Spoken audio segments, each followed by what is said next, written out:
প্রিয় সপ্তম শ্রেণীর শিক্ষার্থীরা, শুভেচ্ছা নিও। আজকে আমি তোমাদের বিজ্ঞান বিষয়ের নতুন বই থেকে চতুর্থ অধ্যায় শ্বসন এর ২ নং সৃজনশীল প্রশ্নের সমাধান করে দেব। প্রথমে তোমাদের বলবো, যারা আমার চ্যানেলটি সাবস্ক্রাইব করো না তারা আমার চ্যানেলটি সাবস্ক্রাইব করবে এবং আমার সাথে থাকবে। তাহলে চলো আমরা ক্লাস শুরু করি। চতুর্থ অধ্যায় ২ নং সৃজনশীল প্রশ্ন। লক্ষ্য করো, এখানে একটি চিত্র দেওয়া আছে, সূর্য, উদ্ভিদ, প্রাণী। প্রথম প্রশ্ন, শ্বসন কি? দ্বিতীয় প্রশ্ন, পত্ররন্ধ্র কিভাবে শ্বসনে সাহায্য করে ব্যাখ্যা করো। তৃতীয় প্রশ্ন, ওয়াই ও জেড এর মধ্যে কোনটি এক্স এর উপাদান সরাসরি ব্যবহার করে ব্যাখ্যা করো। এবং সর্বশেষ প্রশ্ন, ওয়াই ও জেড জীব দুটির শ্বসন প্রক্রিয়ার তুলনামূলক বিবরণ দাও। তাহলে চলো এখন আমরা এই 4টি প্রশ্নের সমাধান দেখে নিই। প্রথম প্রশ্ন ছিল শ্বসন কি? যে জৈব রাসায়নিক প্রক্রিয়ায় জীব কোষস্থ সঞ্চিত খাদ্যবস্তু অক্সিজেনের উপস্থিতি বা অনুপস্থিতিতে জারিত হয়ে খাদ্যস্থ রাসায়নিক শক্তিকে গতিশক্তি ও তাপশক্তিতে রূপান্তরিত ও মুক্ত করে এবং ফলশ্রুতিতে কার্বন ডাইঅক্সাইড ও পানি উৎপন্ন হয়, তাকে শ্বসন বলে। শ্বসন একটি বিপাকীয় প্রক্রিয়া বা বিপাকীয় ক্রিয়া। দ্বিতীয় প্রশ্ন ছিল পত্ররন্ধ্র কিভাবে শ্বসনে সাহায্য করে ব্যাখ্যা করো। উদ্ভিদের পত্ররন্ধ্রে রক্ষী কোষ থাকে। এই রক্ষী কোষগুলো খোলা বা বন্ধের মাধ্যমে পাতার পত্ররন্ধ্রের মধ্য দিয়ে গ্যাসের আদান প্রদান নিয়ন্ত্রণ করে। পত্ররন্ধ্রের মাধ্যমে উদ্ভিদে অক্সিজেন গ্রহণ করে, আর এই অক্সিজেনের সাহায্যে উদ্ভিদ দেহে কোষস্থ খাদ্যকে জারিত করে খাদ্যস্থ রাসায়নিক শক্তিকে গতিশক্তি ও তাপশক্তিতে রূপান্তর ও মুক্ত করে, ফলে উদ্ভিদের দেহে শ্বসন সম্পন্ন হয়।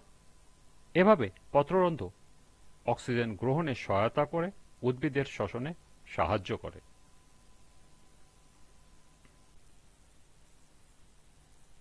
তৃতীয় প্রশ্নটি ছিল ওয়াই ও জেড এর মধ্যে কোনটি এক্স এর উপাদান সরাসরি ব্যবহার করে ব্যাখ্যা করো। উদ্দীপকে এক্স চিত্রটি সূর্যের আলো, ওয়াই চিত্রটি উদ্ভিদের ও জেড চিত্রটি প্রাণীর। সূর্যের আলো উদ্ভিদ ও প্রাণী উভয় ব্যবহার করে। এদের মধ্যে সূর্যের আলো উপাদানটি উদ্ভিদ সরাসরি ব্যবহার করে। উদ্ভিদ সরাসরি সূর্যের আলো ব্যবহার করে খাদ্য তৈরি করে থাকে। সালোকসংশ্লেষণ প্রক্রিয়ায় সজীব উদ্ভিদ কোষে উপস্থিত ক্লোরোফিল নামক রঞ্জক আলোকশক্তিকে রাসায়নিক শক্তিতে রূপান্তরিত করে এবং তা উৎপন্ন শর্করা জাতীয় খাদ্যের মধ্যে শক্তিরূপে সঞ্চিত রাখে।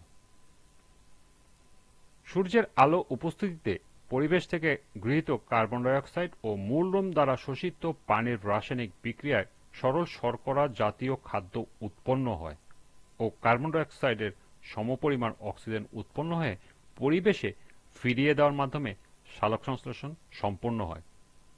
সালোকসংশ্লেষণের প্রক্রিয়াটি হল কার্বন ডাইঅক্সাইড যোগ পানি যোগ সূর্যের আলো সমান সমান গ্লুকোজ যোগ অক্সিজেন যোগ পানি।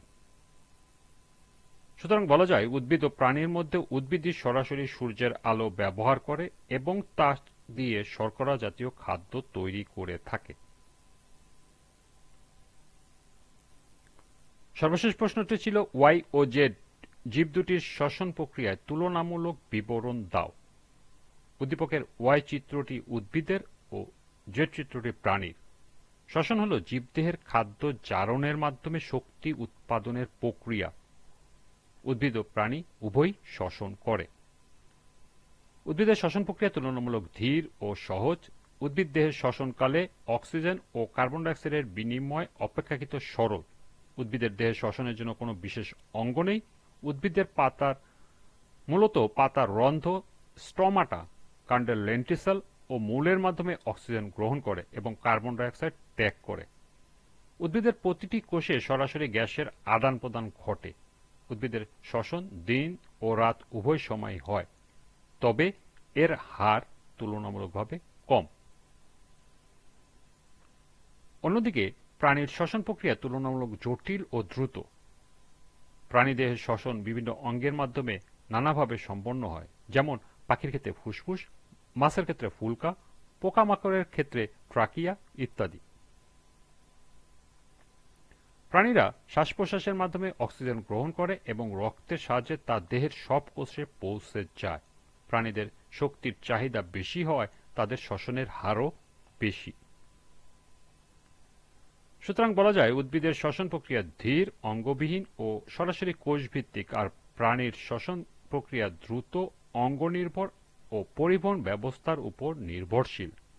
এই পার্থক্য সত্ত্বেও উদ্ভিদ ও প্রাণী উভয় শ্বসনের মূল উদ্দেশ্য হল শক্তি উৎপাদন।